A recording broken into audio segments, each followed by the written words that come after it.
우리가 결혼을 허락하려면 몇 가지 조건이 있습니다. 첫째, 신혼집은 강남 40평대 아파트여야 합니다. 둘째, 개인 병원도 사돈이 준비해 주셔야겠습니다. 설마 그 정도 능력은 되시죠?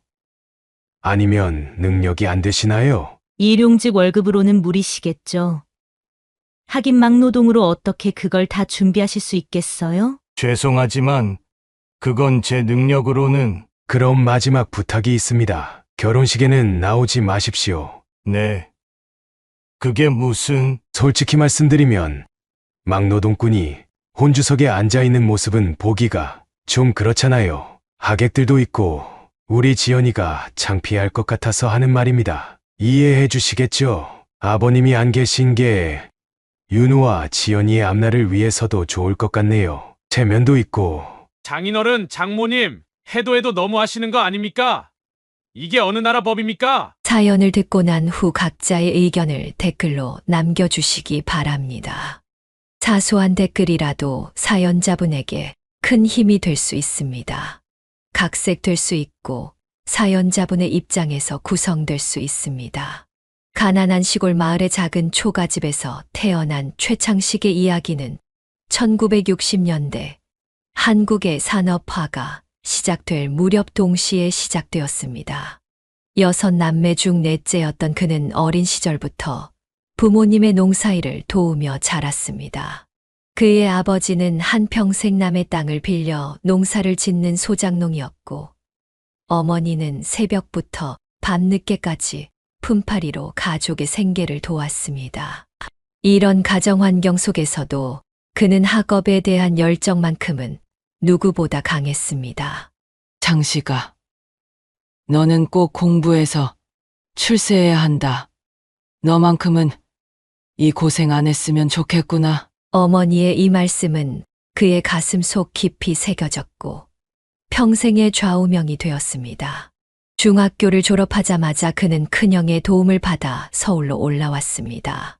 처음 서울에 도착했을 때 높은 빌딩들과 번화한 거리를 보며 그의 가슴은 새로운 희망으로 부풀었습니다. 하지만 현실은 녹록지 않았습니다. 처음 구한 일자리는 작은 중국집 배달원이었습니다. 장씨가, 짜장면은 무슨 일이 있어도 10분 안에 배달해야 해. 신속 배달. 늦으면 안 돼. 매일 같이 자전거를 타고 급한 마음으로 서울 거리를 누비던 그때 그의 꿈은 단 하나였습니다. 언젠가는 저 높은 빌딩에서 일하는 사람이 되는 것이었습니다. 그는 매일 새벽 4시면 일어나 새벽 배달을 시작했고 늦은 밤 11시가 되어서야 일과를 마쳤습니다. 하지만 그는 포기하지 않았습니다. 자전거 안장에 책을 싣고 다니며 배달 중간중간에 틈틈이 공부했고 주말이면 동네 도서관에서 밤을 새워가며 검정고시 준비를 했습니다. 20살이 되던 해 그의 노력은 마침내 결실을 맺었습니다. 검정고시에 합격하여 고등학교 졸업장을 받았고 당시 급성장하던 자동차 부품 공장의 생산직으로 취직할 수 있었습니다. 공장에서 만난 김 반장은 그의 인생에 큰 영향을 미친 멘토가 되었습니다.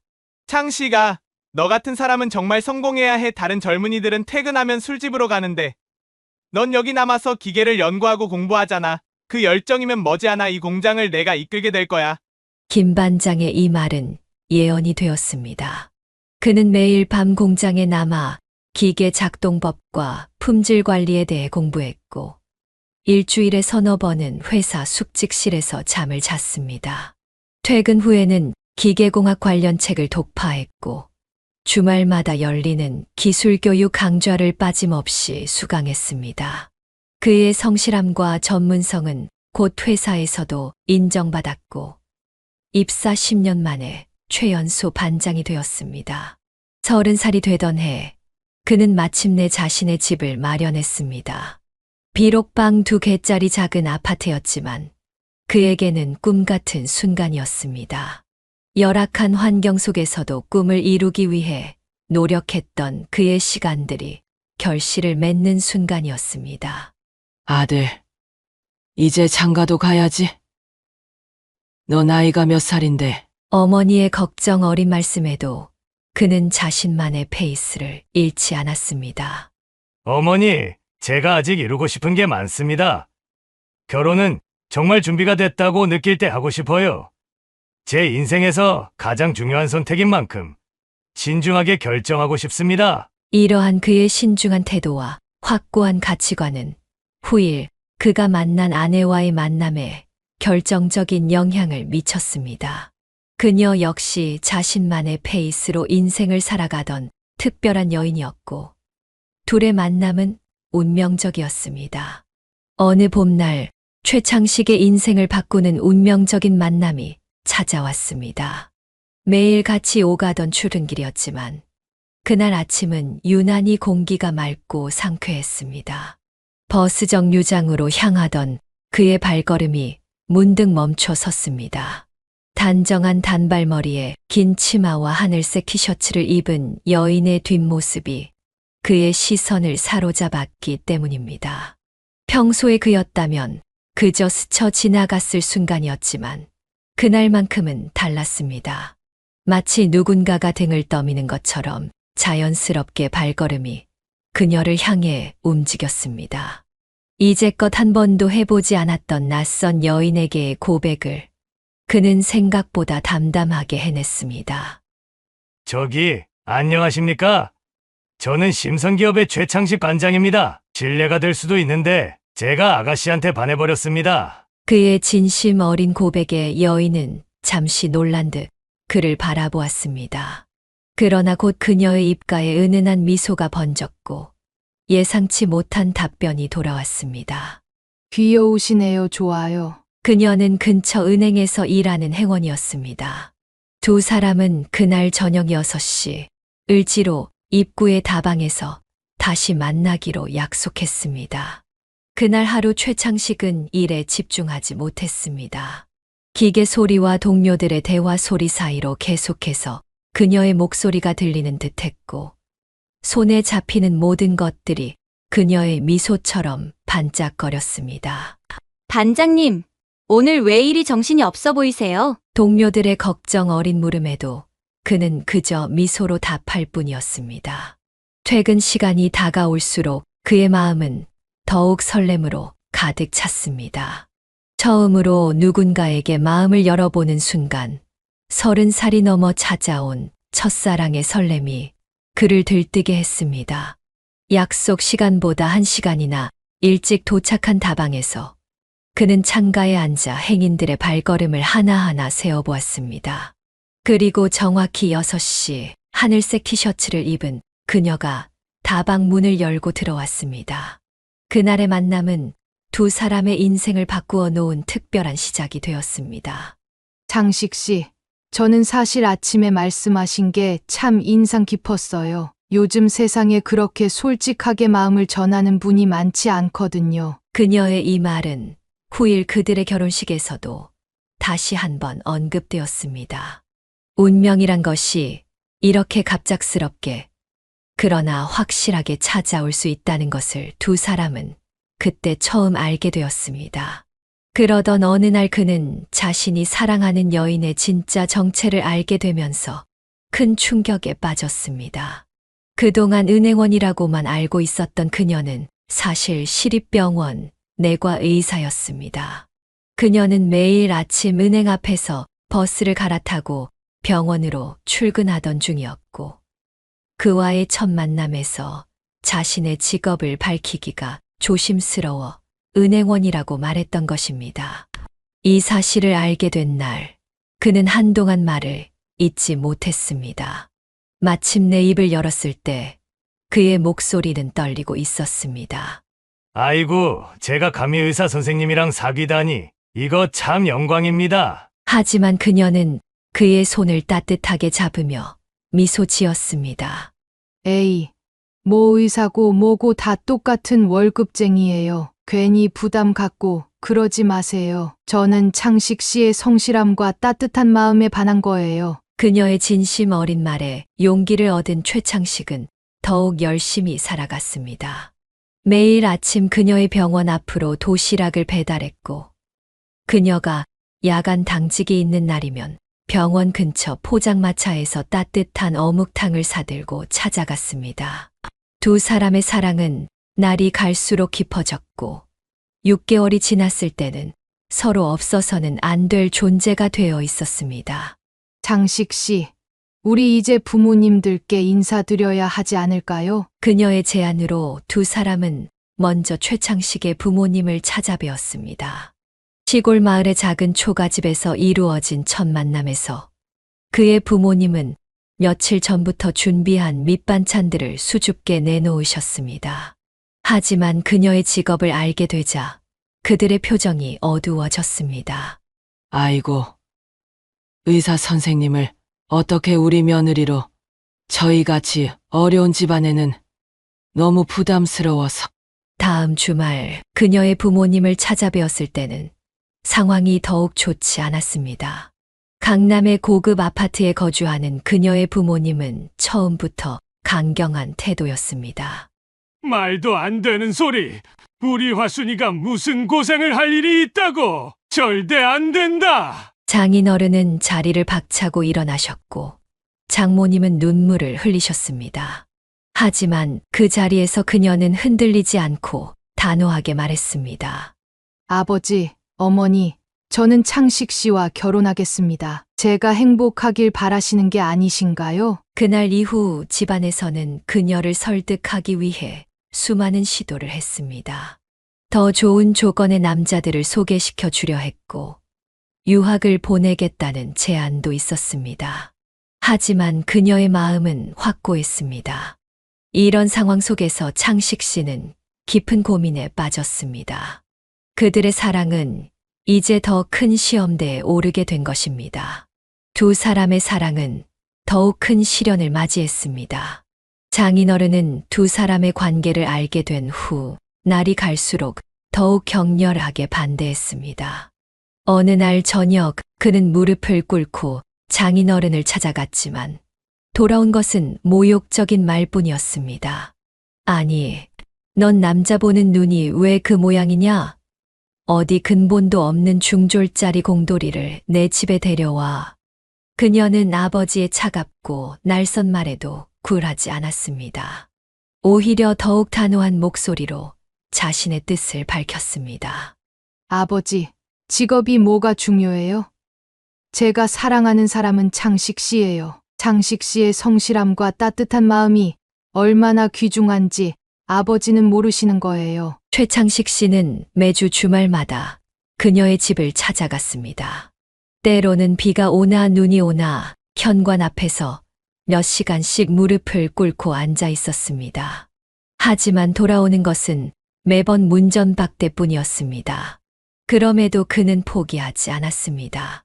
아버님, 제가 비록 지금은 부족하지만 열심히 공부해서 꼭 성공하겠습니다. 화순이를 행복하게 해주겠습니다. 이화순의 아버지는 격분했습니다. 호적에서 파버릴 줄 알아라. 당장 그 남자랑 연락 끊지 않으면 너는 더 이상 내 딸이 아니야. 이런 위협 속에서도 두 사람의 사랑은 더욱 깊어만 갔습니다. 매일 밤 병원 당직실에서 나누는 짧은 대화가 그들의 유일한 위안이었습니다. 창식 씨, 우리 이제 어떻게 하면 좋을까요? 화순 씨, 저를 믿어주세요. 제가 꼭 우리의 행복을 지켜내겠습니다. 마침내 두 사람은 과감한 결정을 내렸습니다. 그가 마련한 작은 월세방에서 동거를 시작하기로 한 것입니다. 이화수는 병원에서 받은 월급으로 살림살이를 마련했고, 그는 야간 대학에 등록해 공부를 시작했습니다. 우리 이렇게라도 같이 있으면 돼. 언젠가는 부모님들도 우리의 진심을 알아주실 거야. 화순 씨의 이 말에 그는 더욱 단단한 결심을 했습니다. 그는 주경야독으로 학업을 이어가는 한편 회사에서도 더욱 열심히 일했습니다. 그들의 작은 월세방은 비록 좁고 허름했지만 두 사람에게는 그 어떤 곳보다 따뜻한 보금자리가 되었습니다.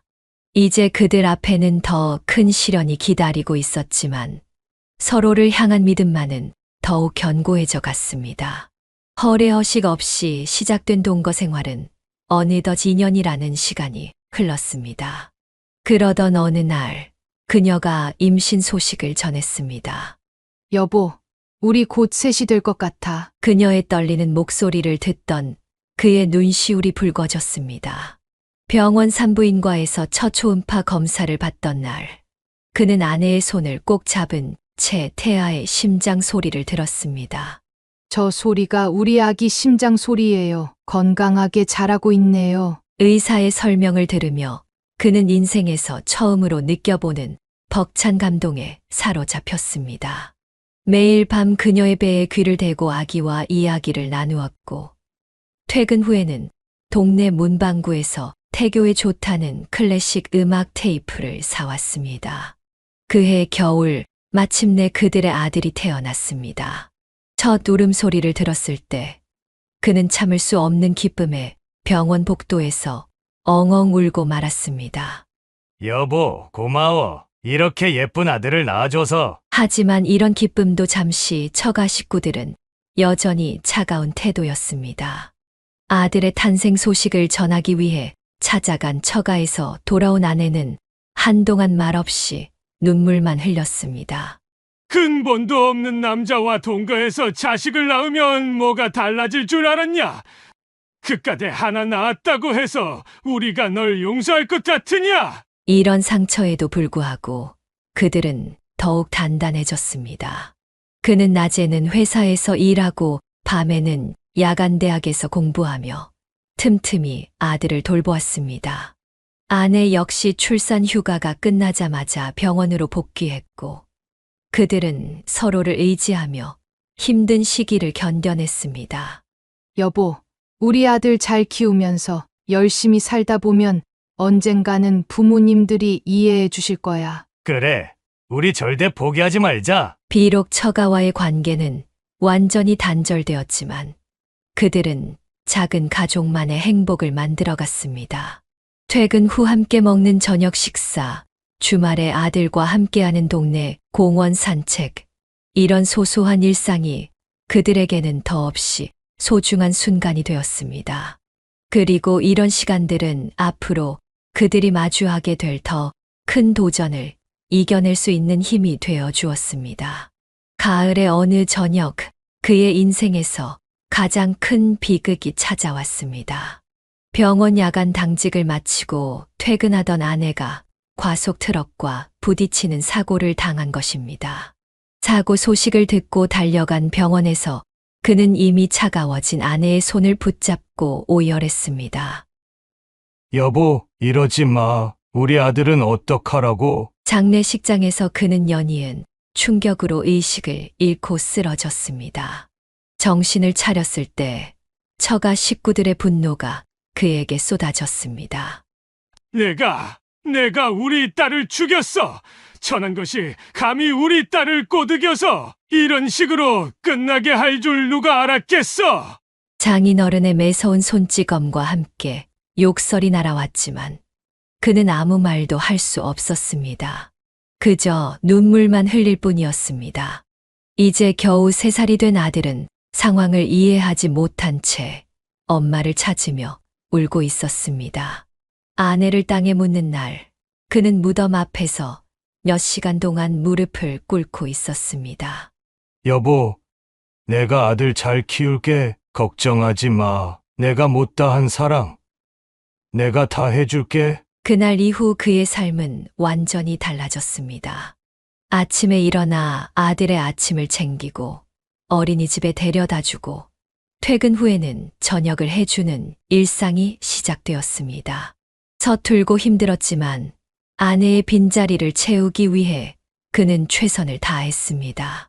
어느 날 아들이 웃으며 놀고 있는 모습을 보다가 문득 옛 사진첩을 펼쳤습니다. 그 안에는 아내의 어린 시절 사진이 있었습니다. 우리 아들이 꼭 닮았네. 아들의 모습에서 아내를 발견할 때마다 그는 슬픔과 위안을 동시에 느꼈습니다. 이제 그에게 남은 것은 아들과 추억뿐이었지만 그것만으로도 삶을 이어갈 힘이 되었습니다.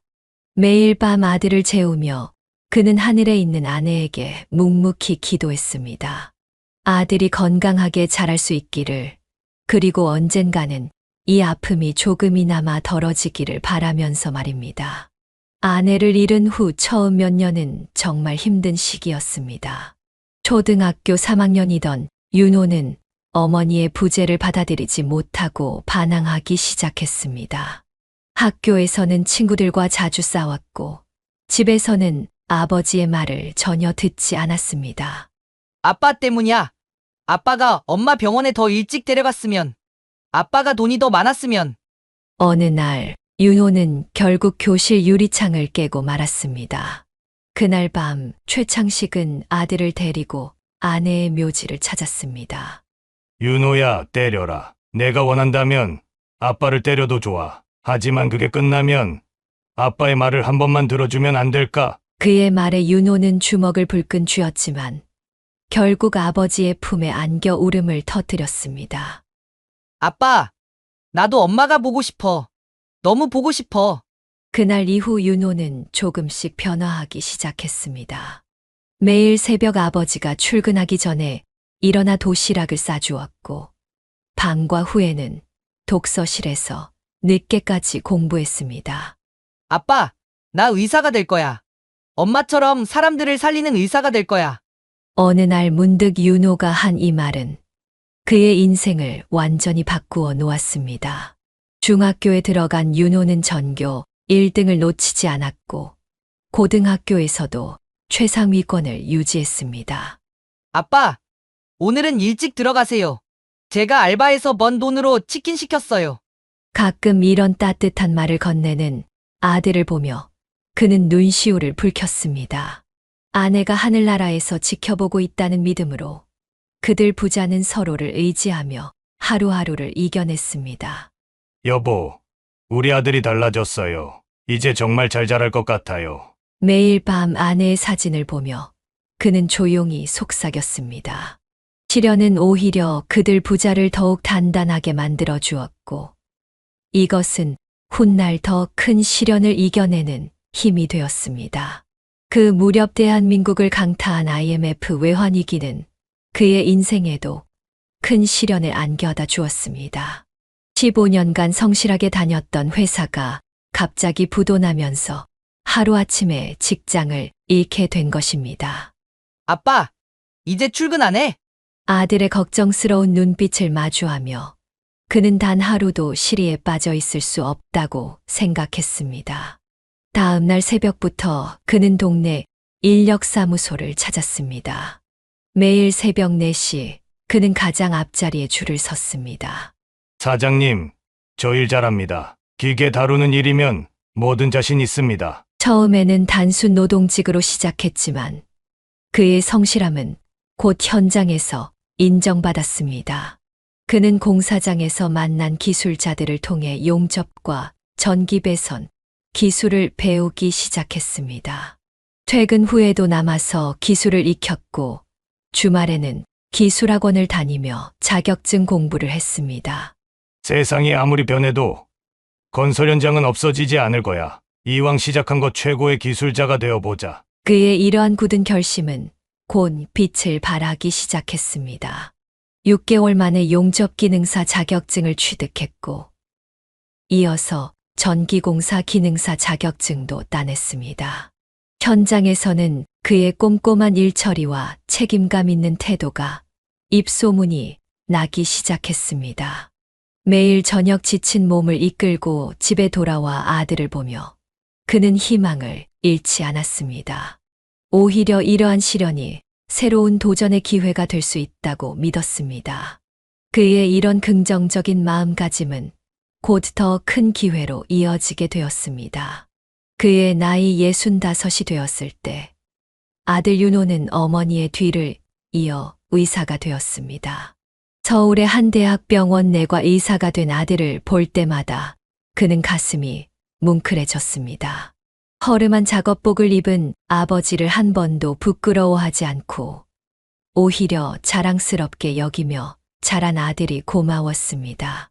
막노동하는 아버지 밑에서도 저렇게 반듯하게 자라줬으니 아들 얼굴만 봐도 배가 부르다. 퇴근 후 집에 돌아온 아들이 피곤한 기색도 없이 아버지의 어깨를 주물러 줄 때면 그는 문득 하늘에 있는 아내가 생각났습니다. 여보, 보고 있지? 우리 아들이 당신을 닮아 의사가 되었네. 하지만 한 가지 걱정이 있었습니다. 훤칠한 키에 단정한 외모, 대학병원 의사라는 좋은 조건을 가졌음에도 불구하고 아들은 아직 여자친구 한 명 소개하지 않았습니다. 어느 날 저녁 그는 용기를 내어 아들에게 물었습니다. 윤호야, 넌 어떻게 된 게 여자를 안 만나니? 너 나이가 몇 살인데? 아버지, 제가 여자 못 만나는 게 아니라 안 만나는 거예요. 지금은 의사로서 제 실력을 더 키우고 싶어서요. 아들의 대답에 그는 한숨을 쉬었습니다. 문득 자신과 아내의 러브 스토리가 떠올랐습니다. 신분의 벽을 뛰어넘어 사랑을 이뤄냈던 그때처럼 아들에게도 언젠가는 운명 같은 사랑이 찾아오기를 바라는 마음이었습니다.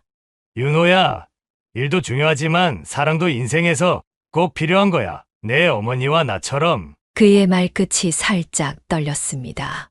아내가 떠난 지 30여 년이 지났지만 그녀를 이야기할 때면 아직도 가슴 한켠이 아려왔기 때문입니다. 하지만 이제는 그 아픔조차도 감사한 추억이 되어 있었습니다. 그러던 중 반가운 소식이 들려왔습니다. 아들 윤호가 드디어 여자친구를 소개하겠다고 했습니다. 오랫동안 기다려온 순간이라 그의 가슴은 설렘으로 가득했습니다. 강남의 한 고급 레스토랑에서 만난 예비 며느리는 키가 크고 날씬한 체형에 도도하면서도 지적인 인상이었습니다. 아버지, 제 여자친구예요. 인사해, 지연아. 예비 며느리는 공손하게 인사를 했지만 어딘가 모르게 거리감이 느껴졌습니다. 식사를 하는 동안 그는 자연스럽게 대화를 이어가려 노력했습니다. 지연 씨는 우리 윤호의 어떤 점이 좋았나요? 의사라서요. 얼굴도 잘생겼고 조건도 좋잖아요. 빠지는 게 없어서 마음에 들었어요. 너무나 솔직한 대답에 그는 잠시 당황했습니다. 문득 30여 년 전 아내가 자신의 성실함과 따뜻한 마음을 보고 선택했다던 말이 떠올랐습니다. 하지만 그는 곧 마음을 다잡았습니다. 아버지, 지연이는 서울명문대 경영학과를 나왔고 지금은 대기업 임원의 비서로 일하고 있어요. 윤호의 설명을 들으며 그는 고개를 끄덕였습니다. 비록 처음 만난 인상이 조금 차가웠지만 아들을 진심으로 사랑할 수 있는 사람이길 바라는 마음으로 결혼을 허락했습니다. 윤호를 잘 부탁드립니다. 우리 아들밖에 없거든요. 네, 걱정하지 마세요. 제가 잘할게요. 4주 후로 상견례 날짜가 잡혔습니다. 예비 며느리의 집안은 강남에서 대형 건설회사를 운영하는 재력가 집안이라고 했습니다. 상견례를 준비하면서 그는 문득 자신의 허름한 작업복 차림이 떠올라 마음이 무거워졌습니다. 하지만 이내 씩씩한 마음을 다잡았습니다.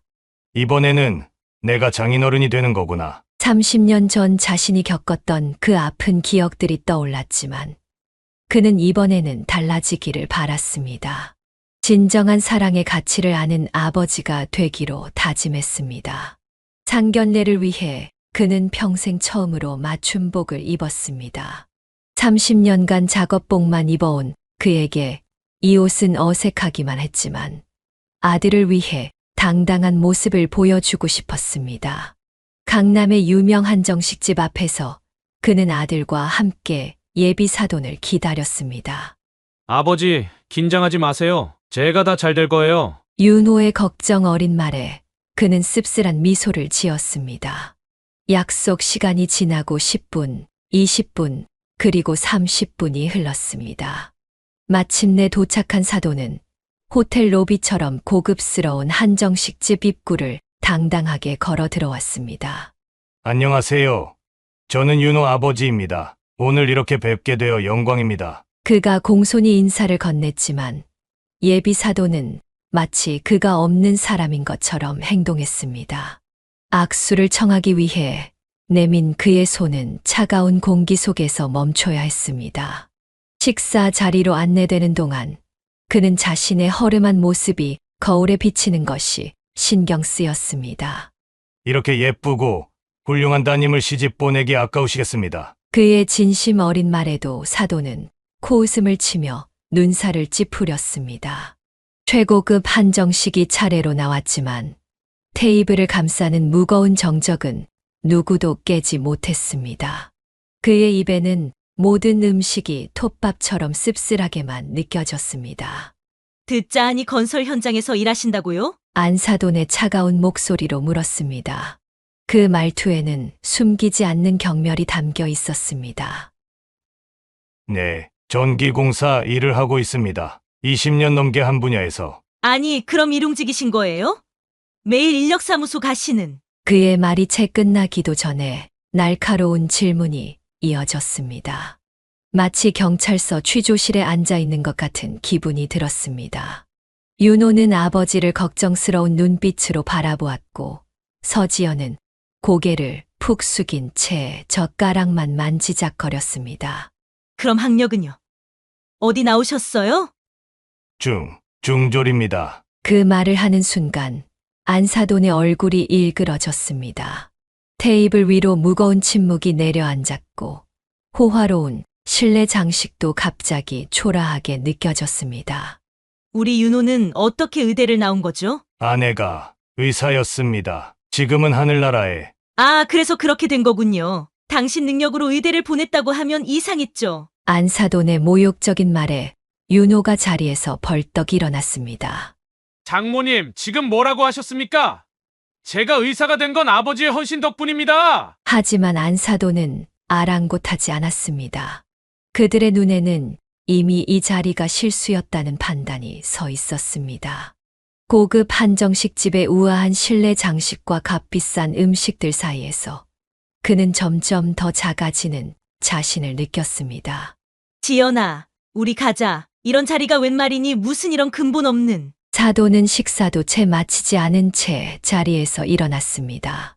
그들이 자리를 뜨고 난 후 테이블에는 차갑게 식어버린 음식들만이 남았습니다. 윤호는 아버지의 어깨를 감싸 안았지만 그의 마음속 상처는 이미 깊어져 있었습니다. 아버지, 죄송합니다. 아니다. 윤호야, 내 잘못이 아니야. 그날 밤 집으로 돌아오는 길에 그는 문득 30년 전 자신의 모습이 떠올랐습니다. 그때는 자신이 장인어른께 무릎 꿇고 빌었던 기억이 났습니다. 하지만 이제는 그가 장인어른의 입장이 되어 같은 상황을 겪고 있다는 사실이 아이러니하게 느껴졌습니다. 상견례 일주일 후 사도는 강남에서 만나자는 연락을 보내왔습니다. 청담동의 한 고급 카페에서 다시 마주한 그들의 표정은 더욱 차갑고 단호했습니다. 우리가 결혼을 허락하려면 몇 가지 조건이 있습니다. 바깥 사도는 비즈니스 미팅을 하듯 냉정하게 말을 이어갔습니다. 첫째, 신혼집은 강남 40평대 아파트여야 합니다. 둘째, 개인 병원도 사돈이 준비해 주셔야겠습니다. 그는 잠시 숨을 고르고 말을 이었습니다. 설마 그 정도 능력은 되시죠? 아니면 능력이 안 되시나요? 비꼬는 듯한 말투에 그의 가슴이 찔렸습니다. 잠시 침묵이 흐르자 안사돈이 말을 이었습니다. 일용직 월급으로는 무리시겠죠. 하긴 막노동으로 어떻게 그걸 다 준비하실 수 있겠어요? 죄송하지만 그건 제 능력으로는. 그의 말이 채 끝나기도 전에 바깥 사돈이 차갑게 말을 잘랐습니다. 그럼 마지막 부탁이 있습니다. 결혼식에는 나오지 마십시오. 네. 그게 무슨... 솔직히 말씀드리면 막노동꾼이 혼주석에 앉아있는 모습은 보기가 좀 그렇잖아요. 하객들도 있고. 이 말을 듣는 순간 그의 온몸에서 힘이 빠져나갔습니다.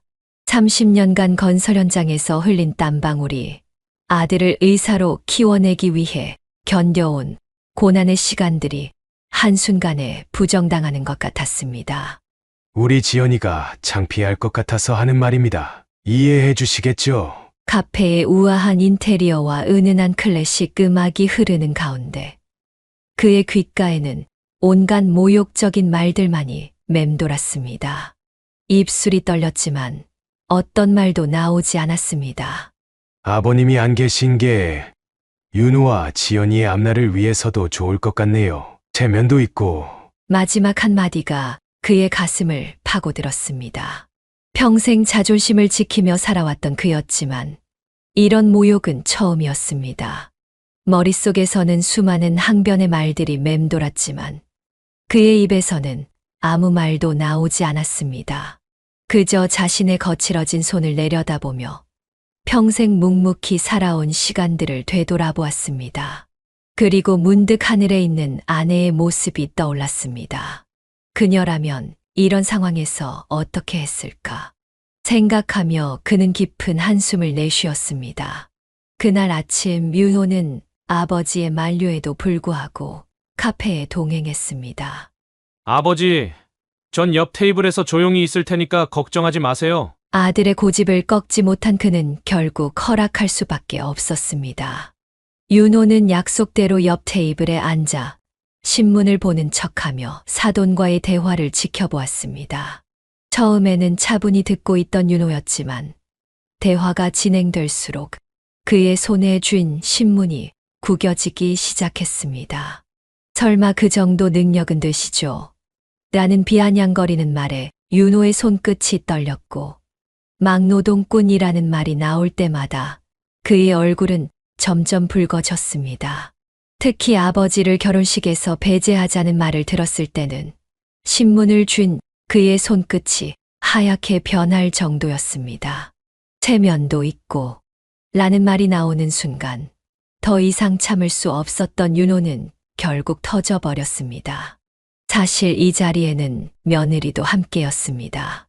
그녀는 부모님과 함께 도착했지만 처음에는 카페 입구 근처에 있는 다른 테이블에서 전화 통화를 하며 상황을 지켜보고 있었습니다. 그녀의 부모님은 이 자리가 불편한 상황으로 번질 것을 예상했기에 일부러 딸을 그 자리에 함께 앉히지 않았던 것입니다. 하지만 대화가 점점 격해지는 것을 보며 서지연도 자리에서 일어나 이들에게 다가왔습니다. 그녀는 부모님의 태도가 지나치다고 생각했지만 한편으로는 이 상황을 어떻게 수습해야 할지 몰라 망설이고 있었습니다. 평소 차분하고 이성적이던 윤호지만 아버지를 향한 비하와 모욕을 더 이상 참을 수 없었습니다. 마침내 그는 자리에서 벌떡 일어나 테이블을 3개 내리쳤습니다. 장인어른, 장모님, 해도 너무 하시는 거 아닙니까? 이게 어느 나라 법입니까? 윤호의 격앙된 목소리가 카페 안을 울렸습니다.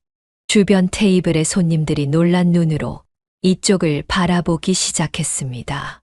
당신들이 뭔데 제 아버지 보고 결혼식에 나오지 말라고 합니까? 30년 동안 건설 현장에서 피땀 흘리시며 저를 키우신 제 아버지를 당신들은 뭘 안다고! 서지연이 자리에서 일어나 윤호의 뺨을 3개 때렸습니다. 청아한 손바닥 소리가 카페 안을 울렸습니다. 어떻게 감히 네가 우리 부모님한테 반말을 해? 당신 미쳤어? 윤호는 얼얼한 뺨을 한 손으로 감싸주며 서지연을 노려보았습니다. 내 부모가 내 아버지한테 하는 미친 소리 들었으면 너라도 말려야지. 넌 그동안 날 진심으로 사랑한 게 아니었구나. 그저 의사라는 직함이 좋았던 거지? 윤호야, 그만해라. 최창식 씨가 아들을 말리려 했지만 이미 늦었습니다. 아버지, 이게 뭐예요? 어떻게 이런 결혼식이 있습니까? 더 이상 참을 수 없습니다. 제가 어떻게 이런 사람들과 한 가족이 될 수 있겠습니까? 바깥 사돈이가 자리에서 벌떡 일어났습니다. 이런 페류나와는 절대로 결혼시킬 수 없다. 지연아, 가자. 지혜비 같은 일용직 막노동꾼의 아들이 다 그렇지 뭐 역시 피는 못 속이나 보네. 이 말을 듣자 유호의 눈에서 붉은 분노가 치솟았습니다. 맞습니다. 저는 자랑스러운 일용직 노동자의 아들입니다. 당신들처럼 돈만 아는 천박한 사람들과는 절대로 한 가족이 되고 싶지 않습니다. 순식간에 벌어진 일에 카페는 아수라장이 되었고 결혼 이야기는 그렇게 파국을 맞이했습니다. 아버지, 죄송합니다. 하지만 후회하지 않습니다. 제가 이런 사람들과 한 가족이 되었다면 그게 더 큰 불효였을 겁니다. 아들의 말에 최창식은 아무 말도 하지 못했습니다. 그저 눈시울이 붉어진 채 아들의 어깨를 꼭 껴안았습니다. 이제 그들에게는 서로밖에 없었습니다. 하지만 그것으로 충분했습니다. 카페를 나서는 발걸음은 무거웠지만 그들의 마음은 오히려 홀가분했습니다. 때로는 관계가 끊어지는 것이 새로운 시작이 될 수 있다는 것을 그들은 이미 경험으로 알고 있었기 때문입니다. 그날 저녁 아버지와 아들은 오랜만에 소주 한 잔을 기울였습니다. 아버지, 어머니가 보고 계시다면 뭐라고 하실까요? 내 어머니라면 내 선택을 자랑스러워 하실 거야. 잔을 부딪히는 소리가 작은 방 안에 울렸습니다. 서로를 바라보며 웃는 그들의 눈가에는 눈물이 고여 있었지만 그 눈물은 더 이상 슬픔의 눈물이 아니었습니다. 진정한 가족의 의미를 다시 한번 확인한 그들의 행복한 눈물이었습니다. 시간이 지나고 윤호가 다시 여자친구를 소개하겠다고 했을 때 그의 마음은 복잡했습니다. 지난번의 쓰라린 경험이 떠올라 처음에는 망설였지만 아들의 밝은 눈빛을 보며 용기를 냈습니다. 아버지, 이번에는 정말 좋은 분이에요. 제가 장담합니다. 강남의 대형 병원 로비에서 기다리고 있을 때 그는 문득 작업복 차림에 자신이 마음에 걸렸습니다. 하지만 윤호는 오히려 더 당당하게 아버지의 어깨를 감쌌습니다. 아버지, 그 옷이 제일 잘 어울리세요. 우리 아버지다운 모습 그대로가 좋아요. 잠시 후 하얀 가운을 입은 예비 며느리가 다가왔습니다. 단정한 단발머리에 밝은 미소를 짓고 있는 그녀의 첫인상은 겸손하고 따뜻했습니다. 아버님, 저는 윤호 오빠 여자친구 김미란입니다. 이렇게 뵙게 되어 정말 기쁩니다. 밝고 맑은 목소리로 인사하는 그녀의 눈빛에는 진심이 담겨 있었습니다. 병원 카페에서 처음 만난 자리에서 그녀는 자신의 이야기를 솔직하게 들려주었습니다. 저희 부모님도 의사이시지만 처음부터 큰 병원을 운영하신 건 아니에요. 시골 의원에서 시작해서 밤낮으로 고생하시며 지금의 종합병원을 일구셨죠. 두 분의 노력을 곁에서 지켜봐서 그런지 저는 누군가의 땀과 노력이 얼마나 소중한지 잘 알고 있답니다. 일주일 후 양가 부모가 처음 만난 자리는 이전과는 전혀 다른 분위기였습니다. 박가사도는 자리에 앉자마자 그의 손을 따뜻하게 잡았습니다. 사돈어른, 윤호 군이 얼마나 훌륭한 의사인지 우리 병원 의료진들이 다 알고 있습니다. 그 뒤에는 분명 아버님의 헌신이 있었겠죠. 저희도 처음부터 큰 병원을 운영한 게 아닙니다. 시골에서 작은 의원 하나로 시작해서 여기까지 왔어요. 안사돈도 진심 어린 미소를 지으며 말을 이었습니다. 우리 미란이가 말하더군요. 사돈어른께서 건설 현장에서 일하실 때마다 아들 얼굴을 떠올리면서 힘을 내셨다고. 그 마음이 얼마나 귀한지 저희도 잘 알고 있습니다. 저희도 병원 키우느라 이란이한테 많이 신경 써주지 못했거든요. 그의 눈시울이 붉어졌습니다. 처음으로 자신의 인생과 노력을 인정받는 것 같았기 때문입니다. 지난 30년간의 시간이 헛되지 않았다는 생각에 가슴이 뭉클해졌습니다.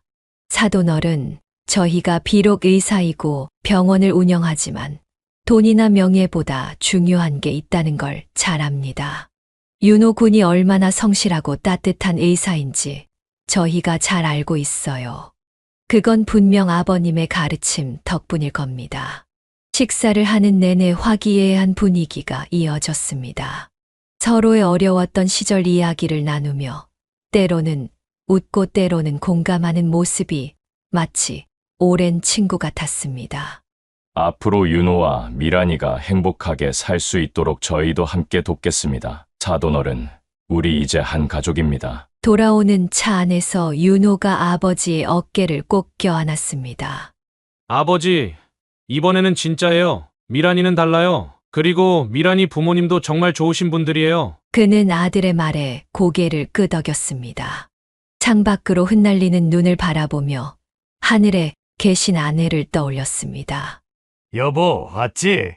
우리 아들이 드디어 좋은 인연을 만났어. 그의 마음속에서 오랫동안 쌓여있던 무거운 짐이 조금씩 내려가는 것 같았습니다. 이제 그는 확신할 수 있었습니다. 진정한 가족의 의미는 겉으로 보이는 조건이나 지위가 아닌 서로를 이해하고 존중하는 마음에 있다는 것을. 그리고 마침내 그들도 그런 진정한 가족을 만난 것 같았습니다. 그리고 사도는 자신이 운영하는 병원 건물의 총관리 책임자 자리를 그에게 제안했습니다. 사돈어른, 건설 현장에서 30년 넘게 일하신 분이라면 우리 병원 관리는 충분히 잘 하실 수 있을 것 같습니다. 어떠신가요? 그는 잠시 망설였습니다. 평생 현장에서 일한 사람이 갑자기 관리자가 된다는 것이 부담스러웠기 때문입니다. 사도님, 제가 그런 중요한 자리를, 게다가 머리를 많이 써야 하고 사람 스트레스도 심하다고 들었는데, 하지만 사도는 그의 걱정을 단호하게 잘랐습니다. 현장에서 배운 실전 경험이 가장 중요합니다. 전기, 설비, 건축 모든 분야를 두루 아시는 분이 오히려 더 적임자라고 생각합니다. 결국 그는 사돈의 제안을 받아들였고, 한 달간의 교육을 받은 후 병원 건물 총관리 책임자로 새로운 출발을 시작했습니다. 매일 아침 깔끔한 정장 차림으로 출근하는 그의 모습에 직원들은 깊은 신뢰를 보냈습니다. 같은 해 가을, 아들 윤호는 강남에 새 병원을 개원했습니다. 개원식 날, 그는 자랑스러운 표정으로 아들의 모습을 지켜보았습니다. 아버지, 이제 아버지 은퇴하셔도 될 것 같아요. 무슨 소리야? 나는 이제 시작이야. 사람이 일을 해야 건강한 거야. 개원식이 끝난 후 새로 이사한 아들 부부의 집에서 저녁 식사를 함께 했습니다. 며느리가 정성스럽게 차린 밥상을 보며 그는 문득 하늘에 계신 아내가 생각났습니다. 여보, 우리 아들이 이렇게 잘 되었네. 며느리도 이렇게 착하고. 퇴근 후 집으로 돌아가는 길, 그는 이제 자신의 삶도 새로운 장을 열게 되었다는 것을 실감했습니다. 더 이상 새벽부터 무거운 공구를 들고 현장으로 향하지 않아도 되었고, 매일 깨끗한 옷을 입고 사무실에서 일할 수 있게 되었습니다. 아들아, 내 엄마가 보면 얼마나 좋아하실까? 그의 눈시울이 붉어졌습니다. 하지만 이번에는 기쁨의 눈물이었습니다. 30년 넘게 이어온 고된 노동의 시간을 끝내고 이제는 새로운 시작을 할 수 있게 되었기 때문입니다. 그리고 무엇보다 아들이 행복한 가정을 이루게 된 것이 그에게는 가장 큰 기쁨이었습니다. 이제 그의 아침은 달라졌습니다. 병원 건물을 구석구석 점검하며 자신의 경험을 살려 더 나은 환경을 만들어가는 일에 보람을 느꼈습니다. 때로는 힘들 때도 있었지만 사돈의 깊은 신뢰와 직원들의 존경 어린 눈빛이 그에게 새로운 힘이 되어 주었습니다. 그렇게 새로운 삶을 시작하던 무렵 우연히 들려온 소식이 있었습니다. 과거 그를 모욕했던 이들의 삶이 크게 바뀌었다는 것이었습니다. 사실 서지연의 아버지는 이미 사업에 어려움을 겪고 있었습니다. 고급 술집들의 매출은 계속해서 떨어지고 있었고 거액의 채무도 쌓여가는 중이었습니다. 하지만 그는 체면 지레를 위해 이를 숨기고 있었고 그래서 더욱 최창식의 평범한 신분을 무시하며 호화로운 결혼식을 고집했던 것입니다. 처음에는 작은 술집 몇 개가 문을 닫았습니다. 이어서 단골 손님들이 하나둘 발길을 끊었고 밀린 임대료와 이자를 감당하지 못해 더 큰 술집들도 차례로 폐업했습니다.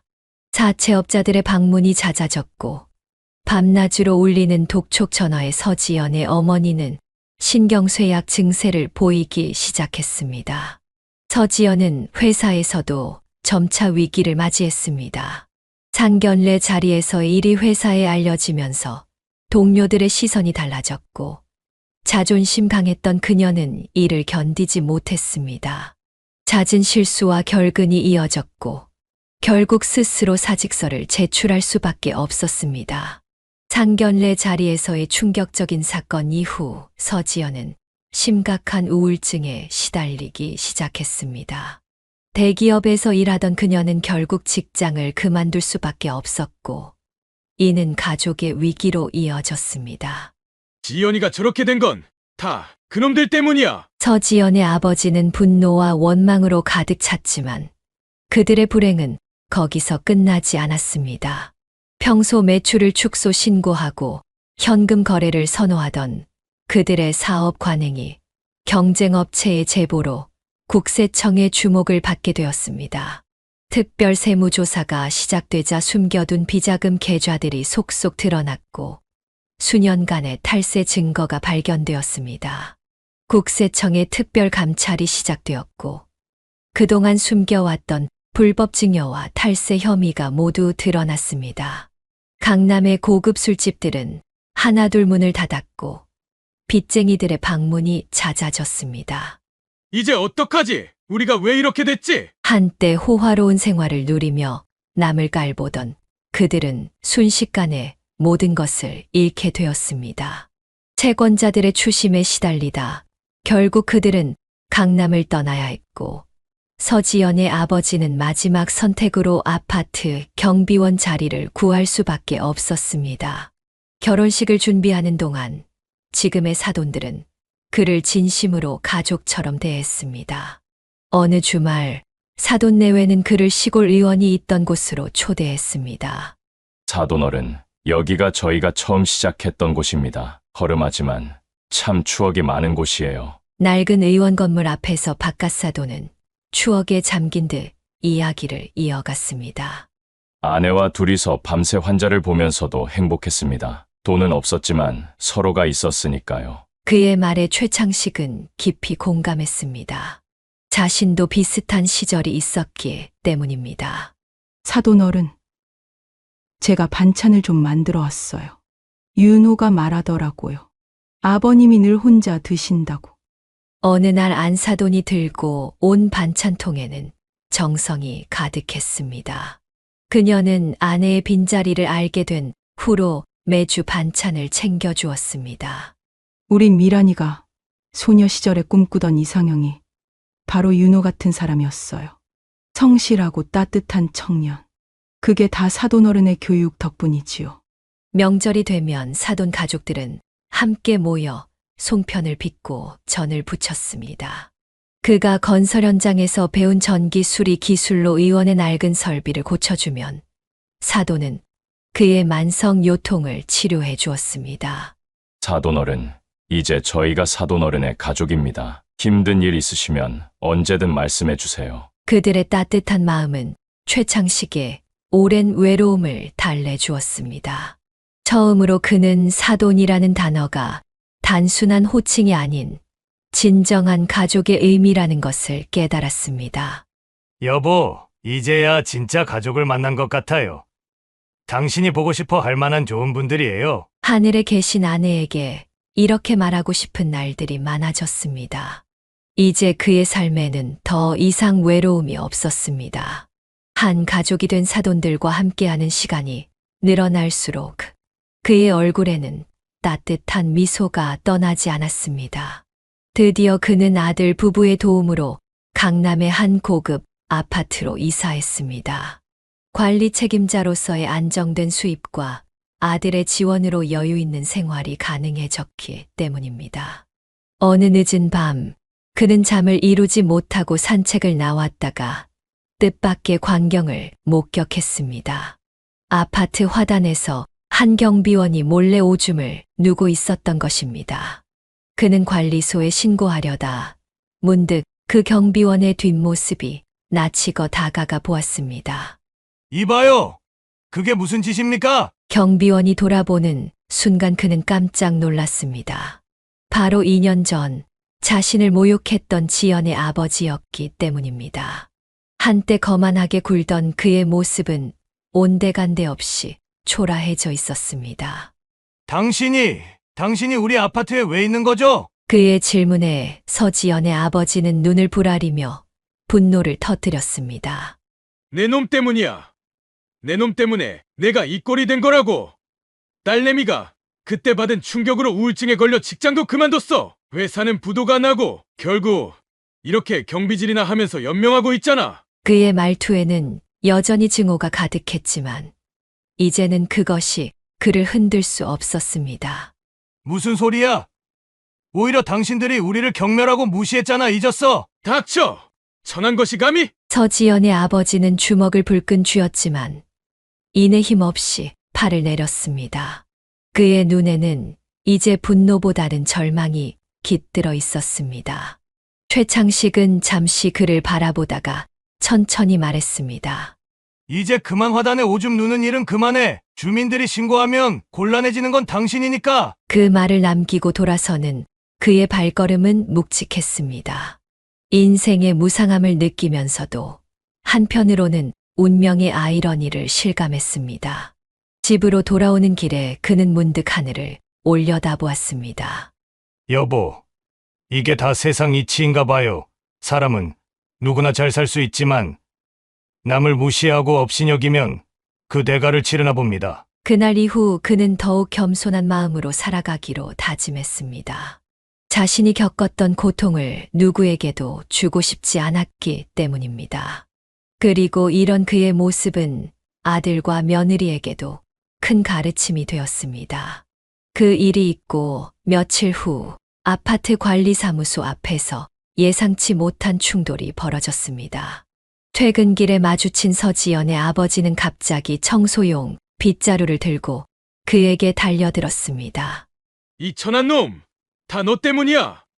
너 때문에 내가 이 꼴이 된 거라고! 하지만 술에 취한 듯한 그의 공격은 허망하게 빗나갔고 오히려 자신이 중심을 잃고 넘어지고 말았습니다. 그 순간 서지연의 아버지는 갑자기 큰 소리로 외치기 시작했습니다. 사람 살려!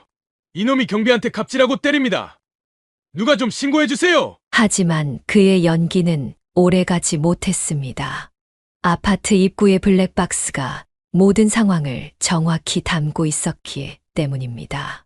CCTV 영상은 그가 먼저 빗자루를 들고 달려든 순간부터 혼자 넘어지기까지의 모든 과정을 선명하게 보여주고 있었습니다. 이봐요. 그만 좀 해요. 이러시면 더 힘들어질 뿐입니다. 그의 차분한 목소리에도 그는 계속해서 소란을 피웠습니다. 결국 경찰이 출동했고 블랙박스 영상을 확인한 관리사무소는 즉각 그의 해고를 결정했습니다. 주민들의 안전을 위협하는 경비원은 더 이상 고용할 수 없습니다. 그렇게 서지연의 아버지는 경비원 자리마저 잃게 되었고 결국 지방으로 떠나야 했습니다. 마지막으로 그의 뒷모습을 바라보며 최창식은 깊은 한숨을 내쉬었습니다. 인생이란 게 참 한순간에 이렇게 바뀔 수도 있는 거구나. 그날 저녁 아들 부부와 식사를 하며 그는 이 이야기를 들려주었습니다. 아버지, 너무 마음 쓰지 마세요.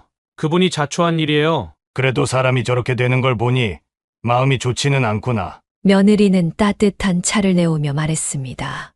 아버님의 그 마음 씀씀이가 바로 우리가 아버님을 그토록 존경하는 이유예요. 삶은 때로 우리가 상상하지 못한 방향으로 흘러가기도 합니다. 하지만 그 속에서도 인간의 도리를 잃지 않는 것, 그것이 바로 진정한 승리라는 것을 그는 다시 한번 깨달았습니다. 그리고 좋은 소식도 들려왔습니다. 며느리의 출산 예정일이 다가오자 그의 마음은 설렘으로 가득했습니다. 평소 과묵한 그였지만 손주를 기다리는 마음에 주변 사람들에게 자랑을 늘어놓기도 했습니다. 병원 직원들의 축하, 인사에 그는 쑥스러운 듯 웃음을 지었습니다. 드디어 예정일이 되었을 때 그는 수술실 앞에서 초조하게 기다렸습니다. 마치 30여 년 전 윤호가 태어나던 날처럼 그의 마음은 떨리고 있었습니다. 아버님, 딸이에요. 예쁜 손녀 보셨죠? 수술이 끝나고 며느리가 병실로 옮겨진 후 그는 조심스럽게 아기를 안아보았습니다. 작고 여린 손가락이 그의 거친 손가락을 꼭 쥐었을 때 그의 눈에서는 뜨거운 눈물이 흘러내렸습니다. 우리 손녀 참 예쁘다. 그날 밤 병실 창가에 서서 하늘을 바라보며 그는 아내에게 말을 걸었습니다. 여보, 나 잘 살았지? 우리 아들 잘 키웠지? 이제 손녀까지 보게 됐어. 목소리가 떨렸습니다. 30년 전 아내를 잃고 홀로 아들을 키우던 시절, 이런 날이 올 거라고는 상상도 하지 못했습니다. 하지만 이제 그의 곁에는 아들과 며느리, 그리고 갓 태어난 예쁜 손녀가 있었습니다. 할아버지가 우리 은서 예쁘게 키워줄게. 손녀의 이름은 은서라고 지었습니다. 은은한 서광처럼 가족에게 찾아온 새로운 빛이라는 의미였습니다. 퇴원 후 그는 매일 저녁 퇴근하자마자 아들 집으로 달려갔습니다. 은서를 안아주고 귀여운 모습을 사진으로 찍어두는 것이 그의 새로운 일과가 되었습니다. 아버님, 저희보다 더 은서를 사랑하시는 것 같아요. 며느리의 말에 그는 부끄러운 듯 웃었습니다. 하지만 그의 눈빛은 행복으로 빛나고 있었습니다. 이제 그의 삶에는 더 이상 바랄 것이 없었습니다. 아들은 훌륭한 의사가 되었고, 며느리는 다정했으며, 손녀의 웃음소리는 그의 하루를 행복으로 채워주었기 때문입니다. 여보, 이제 우리 가족이 더 커졌어요. 당신이 보고 싶어 할 만한 예쁜 손녀가 생겼어요. 우리 은서 하늘에서 잘 보고 있죠? 창밖으로 보이는 밤하늘의 별들이 유난히 반짝였습니다. 마치 하늘에서 아내가 미소 짓고 있는 것만 같았습니다. 그는 이제 진정으로 행복한 사람이 되었다고 느꼈습니다. 인생의 모든 시련을 이겨내고 마침내 가장 완벽한 순간을 맞이한 것 같았기 때문입니다. 그리고 전 사돈의 소식도 들려왔습니다. 그들의 몰락은 예상보다 빨리 찾아왔습니다. 서울에서 버티지 못한 그들은 결국 경기도 외곽의 허름한 다세대 주택으로 이사할 수밖에 없었습니다. 한때 강남의 VIP들을 상대로 고급 술집을 운영하며 호화로운 생활을 누리던 그들은 이제 작은 방 한 칸에서 살아가야 했습니다. 한때 우리가 얼마나 잘 나갔는데 이제는 어머니는 마트 캐셔로 일하게 되었고 아버지는 공사장 잡부로 생계를 이어가야 했습니다. 그들의 몰락은 단순한 경영 실패가 아니었습니다. 국세청 조사 결과 수년간의 불법 영업과 탈세 혐의가 드러났고 추징금까지 물게 되면서 모든 재산을 잃게 된 것입니다. 돈이면 다 된다고 생각했지. 근데 이제는 밥 한 끼 먹기도 힘드네. 딸도 한때 화려했던 모습은 온데간데 없이 사라졌습니다. 우울증 치료를 받으며 동네 분식집에서 일하게 되었고 그녀의 높았던 자존심은 이제 흔적도 찾아볼 수 없었습니다. 사람이 남을 너무 깔보면 안 되는 거였는데. 한때 그들은 돈과 권력으로 모든 것을 해결할 수 있다고 믿었습니다. 하지만 그들의 오만함은 결국 자신들의 발목을 잡았고 이제는 밑바닥 인생을 살아가야 했습니다. 아버지, 그분들 소식 들으셨어요? 그래, 세상 일이란 게 참 누구나 실수할 수 있는 거야. 다만 그들은 그 실수를 너무 크게 한 거지. 그는 더 이상 그들에 대해 분노하거나 미워하지 않았습니다. 오히려 인생의 무상함을 느끼며 자신의 현재에 더욱 감사하는 마음을 가지게 되었습니다. 그리고 이런 그의 모습은 아들 가족에게도 큰 가르침이 되었습니다. 그리고 손녀 은서가 태어난 지 6개월이 되던 날, 그는 퇴근길에 잠시 공원 벤치에 앉아 자신의 인생을 돌아보았습니다. 60년이 넘는 세월 동안 그가 깨달은 가장 큰 교훈은 사람의 진정한 가치는 겉모습이 아닌 내면에 있다는 것이었습니다. 여보, 우리가 처음 만났을 때가 생각나네요. 당신은 내 직업이나 학력을 보지 않고 내 마음을 봐주었지. 첫 번째 처가의 완강한 반대로 아내를 잃었을 때도 그는 원망하기보다는 더 성실하게 살아가는 것으로 답했습니다. 아들의 첫 번째 상견례에서 모욕을 당했을 때도 그는 자신의 품격을 잃지 않았습니다. 아버지, 전 늘 궁금했어요. 어떻게 그런 상황에서도 그렇게 의연하실 수 있으셨나요? 아들의 질문에 그는 잠시 생각에 잠겼다가 대답했습니다. 사람이 가진 것만큼만 대접받는다면 그건 진정한 존중이 아니야. 진심과 성실함은 결국 통하는 법이거든. 그의 말은 현실이 되었습니다. 지금의 사돈을 만나 누구보다 행복한 노후를 보내게 된 것은 그의 진정성이 통했기 때문이었습니다.